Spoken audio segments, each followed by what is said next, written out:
Hello friends, welcome back to BBS Baba. आज हम Sendai framework को बहुत ब्रीफली देखेंगे, कैसे एग्जाम में रिफ्लेक्ट कर सकते हैं। सेंडाई फ्रेमवर्क जो है वो डिजास्टर रेजिलियंस के लिए for framework for disaster risk reduction, DRR ये कीवर्ड है, डिजास्टर रिस्क रिडक्शन। ठीक है, ये किसके बाद आया था?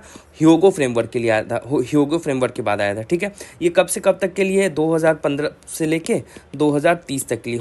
ह्योगो शायद 2005 से लेके 2015 तक था। ठीक है, तो सेंडाई इंपॉर्टेंट है। डिजास्टर रिस्क रिडक्शन कब से कब तक? 2015 से लेके 2030 तक। ठीक है, अब किसका सक्सेसर इंस्ट्रूमेंट ह्योगो फ्रेमवर्क का? अब देखिए, for action, Sendai framework for action. अब इसमें क्या है? 7 टारगेट है, होता है ना, 7 समंदर तो 7 टारगेट है ना, 7 समंदर है तो 7 टारगेट है। ठीक है, अब इसमें कुछ चीज़ है रिड्यूस करना।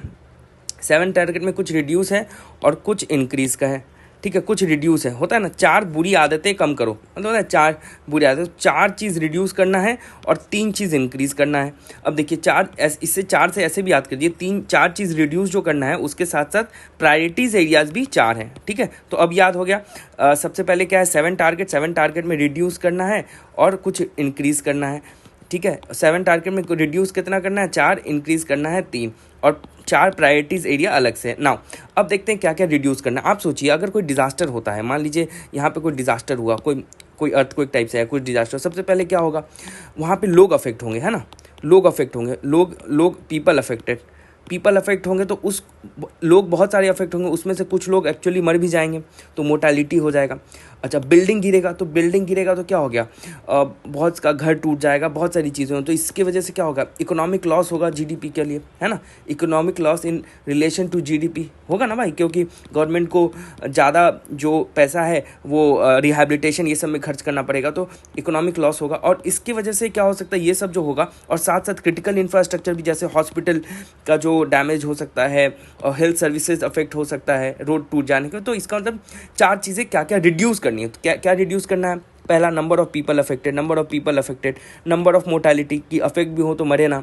ठीक है, उसके बाद जो है economic loss in relation to GDP. ठीक है, उसके बाद क्रिटिकल इंफ्रास्ट्रक्चर, जैसे डिसरप्शन हो गया, हेल्थ सर्विसेज, एजुकेशन, ये सब, एजुकेशन भी आएगा, ये जो क्रिटिकल इंफ्रास्ट्रक्चर। ठीक है, तो ये सब चारों चीज़ जो है ये रिड्यूस करना है। ठीक है, ये सब रिड्यूस करना है, राइट। अब इंक्रीज क्या करना है? आप सोचिए, खुद ही इंक्रीज क्या करना है? अच्छा, 3 चीज़ इंक्रीज करना है। क्या क्या 3 चीज़? कि number of countries with national education, मतलब नंबर ऑफ कंट्री। अब देखिए, अगर डिजास्टर रिस्क रिडक्शन स्ट्रैटेजी होती है तो आपको पता होता है कि भाई डिजास्टर होगा तो क्या करना है।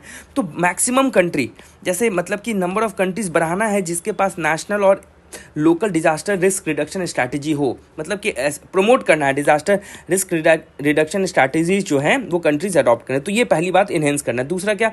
International cooperation. मान लीजिए किसी कंट्री को नहीं आता है, दूसरे कंट्री को आता है, तो एक दूसरे कोऑपरेट कर ले, है ना, तो इंटरनेशनल कोऑपरेशन भी बताना है। ठीक है, अब increase access to multi hazard warning system. अब ये भी है कि भाई हजार्ड आने वाला है, तो डिजास्टर आने वाला है, तो उससे पहले जो है मल्टी हैजार्ड वार्निंग सिस्टम, जैसे साइक्लोन जो है पहले उड़ीसा में मतलब हज़ारों लोग मर जाते थे, पर बहुत कम, 10-15 ही करते हैं, क्योंकि हमारे पास जो है बहुत अच्छा हैजार्ड वार्निंग सिस्टम है। तो क्या हो गया? Hazard warning system. इसका मतलब 3 चीज़ क्या क्या इंक्रीज करना है, सोचिए। पहली बात, डिजास्टर रिस्क रिडक्शन की स्ट्रैटेजीज हो कंट्रीज़ में, है ना, ये नंबर ऑफ कंट्रीज बढ़ाना है। दूसरा, अगर नहीं पता है आपसे तो इंटरनेशनल कोऑपरेशन कर लीजिए। तीसरा, कि डिजास्टर हज़ार्ड वार्निंग सिस्टम हो, है ना, वार्न करने के लिए कोई इंटरनेशनल एक्सेस टू, मतलब कि access to multi hazard warning system. ठीक है, मल्टी हैजार्ड वार्निंग सिस्टम, है ना, वार्निंग सिस्टम हो। ठीक है, तो ये क्या हो गया? रिड्यूस हमने 4 चीज़ कर दी, इंक्रीज हमने 3 चीज़ कर दी। अब प्रायोरिटीज एरियाज क्या है? हमने कहा था रिड्यूस 4 चीज़ करना है, तो प्रायोरिटीज एरियाज भी 4 है। कौन सी 4 प्रायोरिटीज एरिया?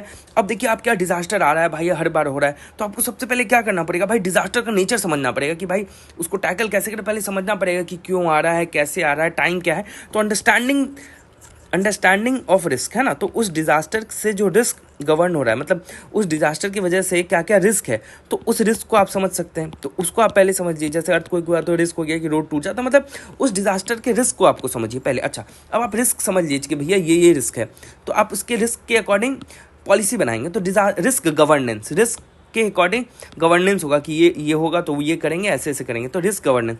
अब आपने रिस्क को भी समझ लिया, आपने रिस्क के लिए पॉलिसी भी बना दी। अब इस पॉलिसी को इम्प्लीमेंट करने के लिए क्या करना पड़ेगा?